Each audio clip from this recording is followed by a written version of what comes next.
Evet, aslında biz az önce basının nasıl yansıttığından bahsediyorduk. Ayşegül Doğan önemli bir şeyin altını çizdi. Bunlardan bir yasanın dili, kapsamı ve yazılış şekliyle ilgili eleştiride bulundu özellikle.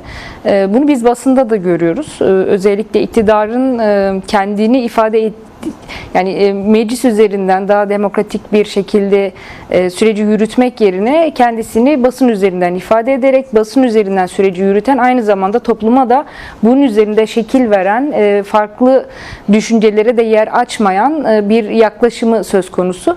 Bu açıdan ana akım medyanın, daha doğrusu şöyle tanımlayabiliriz: İktidara yakın olan medya, iktidarın medyasının sürece yaklaşımlarına bakabiliriz. Yani bu hafta içerisindeki başlıklara da yansıdı bunlar. Yine süreci güvenlikçi bakış açısıyla değerlendiren kelimeler, cümleler, başlıklar kullandılar. Ben bununla ilgili olarak aynı zamanda alternatif medyayı da eleştirmek gerekiyor tabii ki bununla beraber. Çünkü aslında ana akım medyanın çizdiği, belirlediği gündemin dışına çıkmayan, buna alternatif yaratmayan ve kendine muhalif olarak adlandıran medyada benzer şeyleri yaptığını söyleyebiliriz aslında. Benzer yaklaşımlarda bulunduğunu söyleyebiliriz. Biraz daha olumlu yaklaşmış olsa da çok farklı bir tutum sergilemediler. Ben ana akım medyanın, iktidara yakın medyanın dan seçtiğim birkaç tane başlığı örnek göstermek isterim. Bunlardan birisi silah bırakan PKK'lılara Türkiye'ye dönmeleri için süreli başvuru imkanı. Yani iktidarın aslında Kürt sorununda, aslında Kürtlerin haklarıyla ilgili olan sorunda yaklaşımını yansıtan bir başlık bu ve devletin yukarıdan inmeci ve kendisinin böyle bir imkan sağladığı, aslında bu kazanılan haklar olarak değil de aslında kendisinin bir lütufta bulunduğunu ima eden bir başlık var burada. Türkiye'ye dönmeleri için süreli başvuru imkanı. Bu da aslında iktidarın aynı zamanda programının da içeriğini, yani bu konuyu süreli olarak tuttuğunu ve daha sonraki yani aslında belli bir sürece sıkıştırıp daha sonrasında yine bir belki de politikasını buna göre belirleyeceğinin de aslında ipuçlarını da veren bir başlık. Çünkü biz biliyoruz ki medya üzerinden aslında iktidarın ne düşündüğünü, ne yapmayı planladığını anlamaya çalışıyoruz. Bildiğimiz gibi nabız yokluyor aslında. Evet, hem üzerinden. Kesinlikle hem nabız yokluyor, hem şekil veriyor.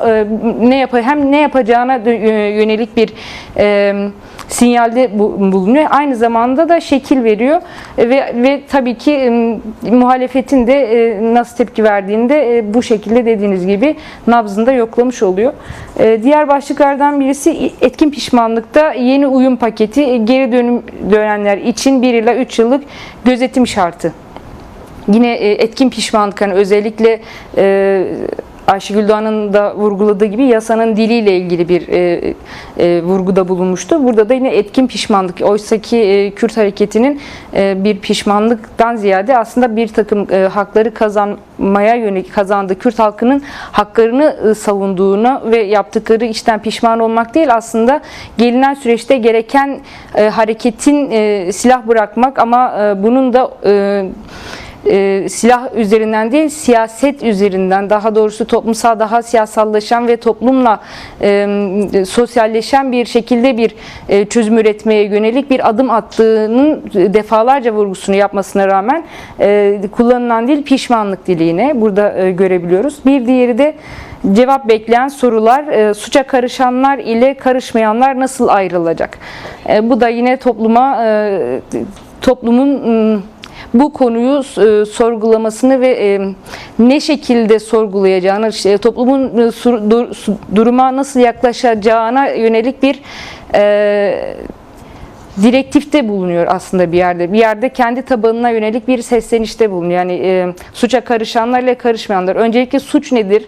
Suçun tanımı nedir? Bu iktidarın tanımladığı suç kavramı nedir? Yani bunun içerisine örneğin Türkiye'de kendini ifade etmenin, ifade özgürlüğünün de terör olarak adlandırıldığı bir noktada bulunduğumuz bulunduğumuz gibi bir gerçeklik var.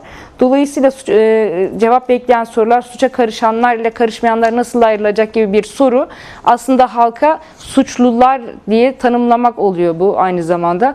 Yani bu suçluların içerisinde Avrupa'dan siyasi sürgünlerden tutun da gerillaya kadar uzanan bir yelpazeden bahsediyoruz. Bunun suçluların tanımlarıyla ilgili olarak da toplumu yönlendiren, toplumda buna dönük şüpheler uyandıran, daha doğrusu toplumu yani barış diliyle kullanmak yerine hala terörize eden bir dil kullanıldığını görebiliyoruz burada. Basından biraz bahsedeyim. Denetimli serbestlikle ilgili olarak etkin pişmanlık yasasıyla birlikte değerlendirilen bir süreç bu. Özellikle basında yansıyan şeyler basına yansıyan özellikle dağdan inenler için denetimli serbestlik meselesi modeli şeklinde gerçekleşiyor. Basına yansıyan şeyler bu şekilde. Güvenlik birimlerinin adım adım takip edeceği, aslında özellikle şehre gelen gerillanın sürekli olarak takip edileceği, yine bunun bir güvenlik meselesi çerçevesinde ele alınacağına dair bir yaklaşım söz konusu. Aynı zamanda özellikle Avrupa'daki siyasetçilerin Türkiye dönmesiyle ilgili olarak geliştirilen yasa çerçevesiyle ilgili bakış açıları söz konusu. Burada da yine bu gelenlerin siyaset yapma yasağıyla ilgili olarak